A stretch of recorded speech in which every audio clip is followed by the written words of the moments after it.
சங்கீதம் 79.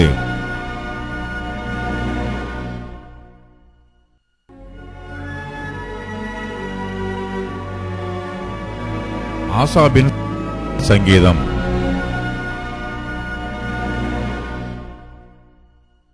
தேவனே, புறஜாதியார் உமது சுதந்திரத்தில் வந்து உமது பரிசுத்த ஆலயத்தை தீட்டுப்படுத்தி எருசலேமை மண்மேடுகளாக்கினார்கள்.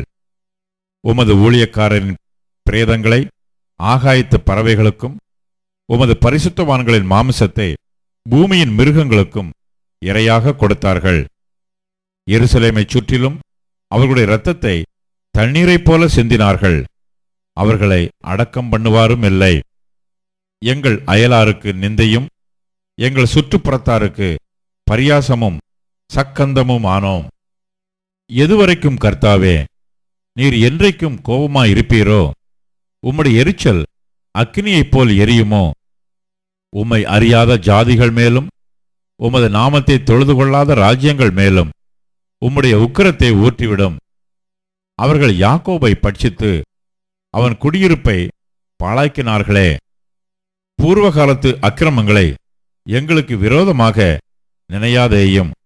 உம்முடைய இரக்கங்கள் சீக்கிரமாய் எங்களுக்கு நேரிடுவதாக. நாங்கள் மிகவும் தாழ்த்தப்பட்டு போனோம். எங்களை ரட்சிக்கும் தேவனே, நீர் உமது நாமத்தின் மகிமை நிமித்தம் எங்களுக்கு உதவி செய்து உமது நாமத்தின் நிமித்தம் எங்களை விடுவித்து எங்கள் பாவங்களை நிவிர்த்தியாக்கும். அவர்களுடைய தேவன் எங்கே என்று புறஜாதிகள் சொல்வானேன்? உமது ஊழியக்காரருடைய சிந்துண்ட இரத்தத்தின் பழிவாங்குதல் ஜாதிகளுக்குள்ளே எங்கள் கண்களுக்கு முன்பாக விளங்கும்படி செய்யும். கட்டுண்டவனுடைய பெருமூச்சு உமக்கு முன்பாக வரட்டும்.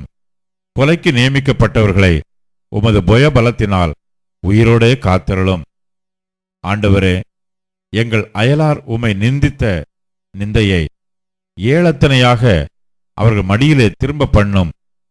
அப்பொழுது உம்முடைய ஜனங்களும் உம்முடைய மேய்ச்சலின் ஆடுகளுமாகிய நாங்கள் உம்மை என்றென்றைக்கும் புகழுவோம். தலைமுறை தலைமுறையாக உமது துதியை சொல்லி வருவோம்.